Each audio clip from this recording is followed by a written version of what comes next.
Hi viewers, మనం వచ్చేసి 6వ తరగతి తమిళనాడు గవర్నమెంట్ తెలుగు తెలుగు మీడియం పిల్లల కోసంగా ఇక్కడ వచ్చేసి ఆటలు ఆరోగ్యము అనేటువంటి వ్యాసం అనేటువంటిది చూడబోతున్నాము. ఇక్కడ 6వ తరగతిది.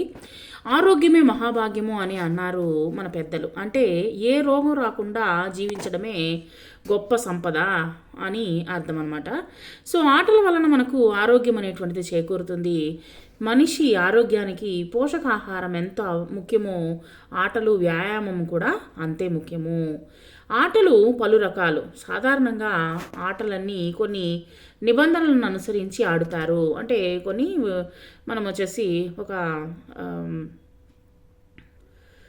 నిబంధనలను ఉపయోగించుకొని ఆడతామన్నమాట. అప్పుడు శరీరంలోని అవయవాలన్నీ కదులుతాయి. మనం ఆట ఆడడం వలన శరీరంలో ఉండేటువంటి అవయవాలన్నీ కదులుతాయి. ఈ కదలిక వలన స్వేదం వస్తుంది. స్వేదం అంటే ఏంటంటే చెమటలు పడతాయి. కొంచెము అలసట కూడా కలుగుతుంది. అలసట వలన ఏమవుతుంది? అవయవాలకు సమానంగా రక్త ప్రసరణ జరుగుతుంది. అంటే రక్త ప్రసరణ అంటే ఏంటి? మనకు శరీరంలో ఫుల్గా బ్లడ్ అనేటువంటి ఫుల్గా పైకి కిందకి వెళ్ళి వస్తుందన్నమాట. అంటే మూవ్ అవుతుందన్నమాట. రక్త ప్రసరణ జరుగుతుంది. మనసుకు ప్రశాంతత, ఉత్తేజము, చురుకుదనము కలుగుతుందన్నమాట ఇది ఆడడం వలన. అంతేకాక పట్టుదల, జ్ఞానాభివృద్ధికి కలుగుతుంది. అంటే పట్టుదల, తర్వాత వచ్చేసి బాగా మైండ్ అనేటువంటిది బాగా పనిచేస్తుందన్నమాట. జ్ఞానం అభివృద్ధి చెందుతుంది.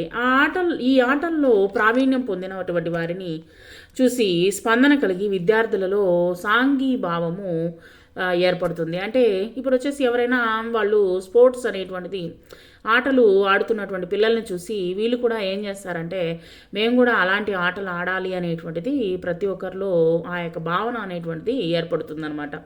సరే, మనం ఆడేటువంటి ఆటలలో చాలా విషయాలు ఉన్నాయి.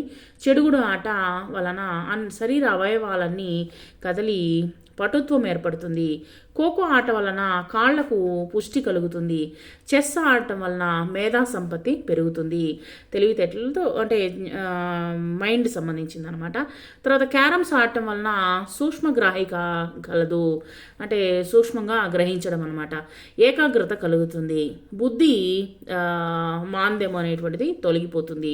సోమరితనము ఉండదు. సో అంతర్జాతీయ అంటే విదేశాల్లో కూడా ఆడేటువంటి ఆటలైనటువంటి హాకీ, క్రికెట్, ఫుట్బాలు, తర్వాత బ్యాడ్మింటన్ మొదలైనటువంటి వాటిని ఆడటం వలన నరాల పటుత్వము, కాళ్ళు చేతులను అవలీలగా కదిలించేటువంటి సామర్థ్యము కలుగుతుందనమాట. పొట్ట పెరగదు. మనిషి వ్యాధిగ్రస్తుడు కాడు. గమ్మునుండడమే అనమాట వ్యాధికి కారణాలు, అన్నిటికీ కారణాలు అనమాట. సో మనం వచ్చేసి ఆరోగ్యంగా ఉండాలి అంటే మనము ఆడుతూ బయటికి వెళ్ళి ఆడాలి. వ్యాయామం అనేటువంటిది చేయాలి. ఆటలు ఆడేటువంటి వారు వ్యాయామం చేస్తారు. వ్యాయామం అంటే ఎక్సర్సైజులు చేస్తారు. తద్వారా ఆటల్లో ప్రావీణ్యాన్ని పొంది ఆరోగ్యవంతులు అవుతారనమాట. సరే, ప్రతి పాఠశాలలో వ్యాయామ శిక్షణ ఇస్తారు. విద్యార్థులు ఉత్సాహంతో ఆటలు, వ్యాయామం మొదలైనటువంటి శిక్షణలలో పాల్గొని దేశ అభ్యుదయానికి తోడ్పడాలి.